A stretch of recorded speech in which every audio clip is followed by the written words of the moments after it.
Pat and Jeff and I were all working at Blizzard Entertainment, and we decided to start up this new company in February 2000. We really wanted to build a company that could focus on new experiences, trying new things, and that's what we were excited about, and that's why we built ArenaNet. We started in Pat's spare bedroom. There were 3 of us working out of Pat's spare bedroom. That summer we moved up to Seattle and worked out of the living room of my apartment.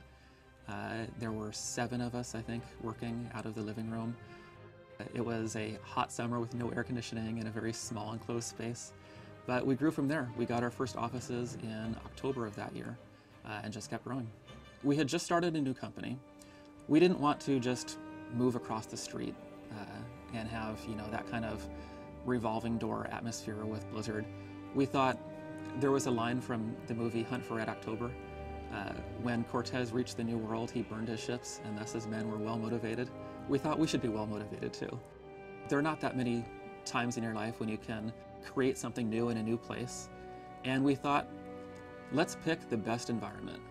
And Seattle really has a thriving game development community. And of the various places we looked at, we thought Seattle has a great quality of life. It's a beautiful city. That's where we wanted to start. I love Seattle. I love the Northwest. I was originally raised in the South in North Carolina, and then I lived in Los Angeles for about 8 years, which is about as much culture shock as you can get. And from there I moved up here, and all of the best parts of the South, the mountains and the outdoors, are mixed with all of the best parts of Los Angeles and California. We've got technology, we've got Microsoft, we've got all these advancements just going tremendously fast in the area. And the Northwest is really the best of both worlds. And I absolutely love this area. It's a great place to be. Everybody's really just relaxed and has a kind of chill attitude about life. The Northwest, what's cool about Seattle in general is every city I go to, they don't have near the culture that Seattle seems to have as far as food and beer. We're never too far away from like an amazing hike or just beautiful coastline. Mostly our approach to who we wanted to bring onto the company is we wanted to bring on people who were super passionate about what we were doing. In general, we want to be a company of gamers. We want to be our own audience. We want to be making the games we love, and we know they're going to be great because we love them. Passionate gamers make passionate games. Everyone is excited about our game, about what we're making, about other games that they're playing. Programmers, artists, designers, tool developers, you name it, everyone under this roof. It's a family effort. It's a product of love. Everybody here is very passionate about what they do. Incredibly dedicated, not just to our project, but to games in general. Everybody's really pushing each other to, make the game look as good as it can, but also on a personal level. We're challenging ourselves artistically, creatively, and because of that, the game's just better all around. We've handpicked our artists and ended up, in my opinion, with one of the strongest art teams in the industry, which has been repeatedly proven by the numerous awards and successes our artists have had.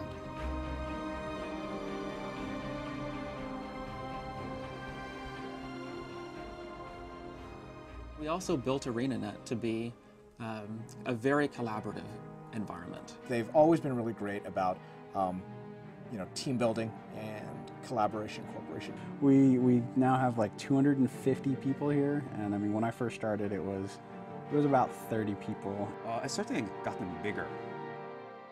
So the dynamics have changed a little bit just because the company has grown so much. It's weird to walk down the hall and not know people and not know if those people actually work here or not. I'll walk past somebody and be like, could be somebody on the cleaning staff, could be somebody in game design, I don't know, I wonder what they do here. There's a lot of new faces, but really we do work with the same team members. We're a tight-knit group of friends, and the collaboration and work environment hasn't changed at all. We just try to be an environment where we're all collaborating. This is really not a big corporate hierarchy, bureaucratic company.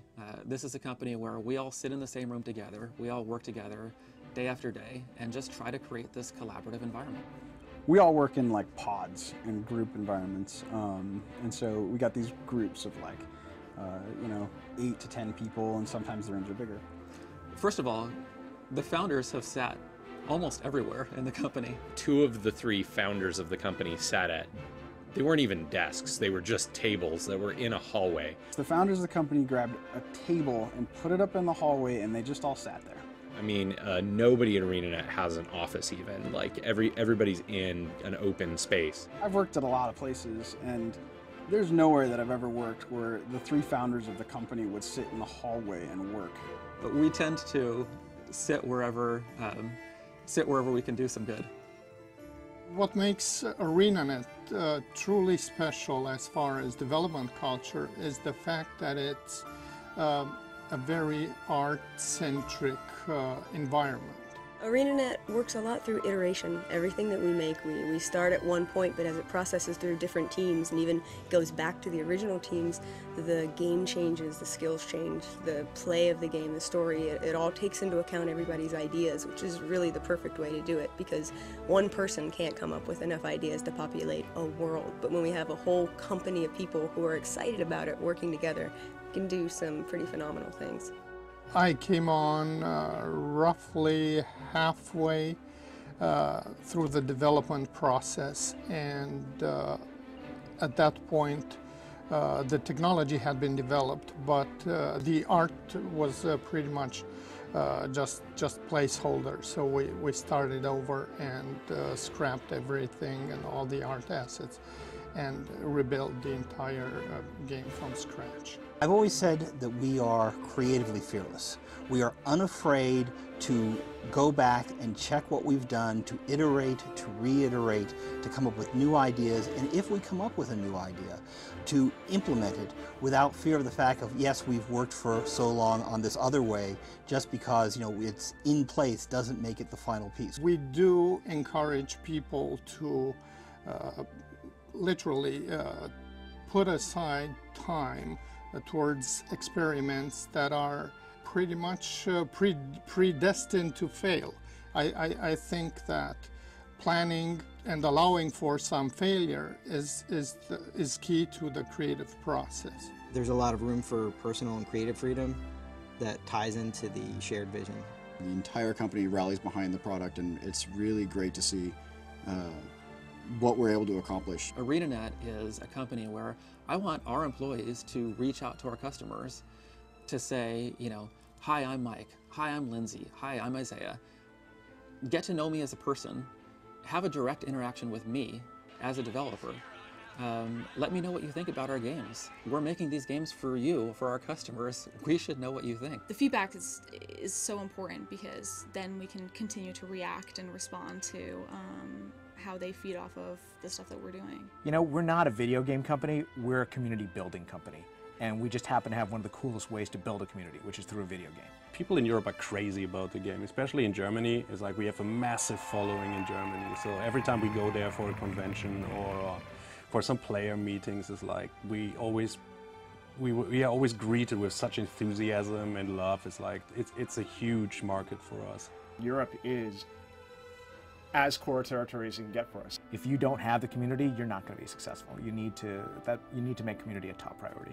We want to get out there and meet our fans. Actually, the great part about trade shows is not only are you meeting the fans, but a lot of times you're kind of meeting the fans again. You know, you saw them last year and you got to know them last year, and they come back and say, hi, remember me from last year? And you get to talk to them about their experiences playing the game. That's what we want. We had to kind of sit tight after we did the announcement in 2007.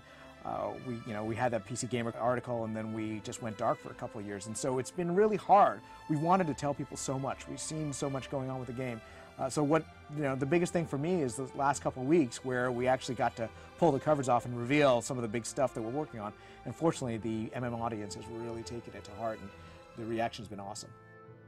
Guild Wars 2 is so much bigger than anything we've ever built before, and the amount of content, the amount of work that's going into building this game, I feel like work-wise, it's the size of everything we've built before now, combined together into one game. Guild Wars 2 was a chance for us to take a step back, evaluate what we were able to accomplish with Guild Wars 1, and kind of redirect where we wanted to take the series. I think people will notice a pretty dramatic evolution. I think we learned a lot of cool things in Guild Wars 1, and it was such a big game, and there was so many crazy things that we tried that when Guild Wars 2 came around, We basically all sat back and we just started writing down all the things that we do differently. And so there's all these things that we're trying to do differently. And so I'm really curious to see how all those pan out. It is a whole new game that's going to blow people's mind. I mean, first of all, I play the hell out of Guild Wars 2, and so I'm going to play all of the content in Guild Wars 2. And secondly, I hope our customers also. I hope fans, when they get to play this game, they don't limit themselves to one race. There's just too much to see. I am gonna play Char, because I'm the kind of girl that likes to rip people's heads off. I will go Char all the way, yeah. I'm gonna lean towards the Char. Probably Char. I really want to play the Char. I think they're the one race that is truly Guild Wars. They are unique unto themselves. There is just something about that bestial, monstrous, a force to be reckoned with, just insane.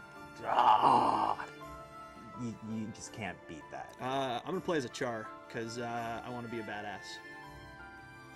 Are you a badass? No, I'm not, but I want to be one. My daughter likes the Char, so I'll probably end up rolling a Char at first, and then maybe an Asura.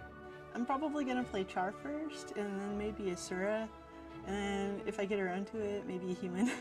I'm gonna play a Norn. I'm probably gonna play a Norn. So I'm kind of an altaholic. I make a lot of alts, so I'll probably end up playing a Norn, I think, because transforming into a wolf just seems really cool to me. I think I'm going to be playing probably the Norn because they're big and hairy like me, so I can relate. I'm going to play as a human because that's what I played in G1. My race, I have this image in Guild Wars now of Joe Hostile, and he was a human. And so my main guy will probably be a human just to carry on and continue that persona I had in the original game. Well, I have to say that so far the humans play a special role in my heart because of the outfits that I've done, the clothing. I think I'll probably be playing Sylvari. I'm leaning towards the Sylvari just because they still have a lot of mystery around them. I like the Sylvari. I'm kind of partial to the Sylvari right now. I am excited about the Sylvari because it's, in my opinion, one of the more unique races. Oh, my nature is Asura. I believe I'll play the Asura. I'll probably start with an Asura and with a profession that has yet to be named. I'm going to start with the Asura. They seem to have gotten a bad public image so far. A lot of people are complaining about them. I think it's just because they haven't seen them in play. The animation is such a huge component of their personality, but I think they're the ones that really pop out the most as just being unique and fun and different. We play our games constantly as we're developing them. And the reason we do that is we figure if we've been having fun playing the game for 3 years before the game is released, then we know you're going to have fun as a customer playing the game for years after it's released. We want to build games that have legs, games that are going to stand the test of time, games that people are not going to just buy and play and be done with, but buy and want to be part of the community and just keep playing. And so it's fantastic when you release a game to be able to see people come in and start enjoying what you've been enjoying for the past 3 years and start to be able to see that, yeah, all these things we've been doing, players really do love and really do appreciate all the work we've been putting into this game. All our fans are just clamoring to see something about it and play it. They want to get their hands on it and they want to play it. And everything that we're telling them we're doing in this game, they're all really excited about it. They can't wait to see it. And they just want to see if we're really doing what we claim we are. And we're doing it. The really unique thing about the development of Guild Wars 2 is we announced the development of Guild Wars 2 before we started working on Guild Wars 2.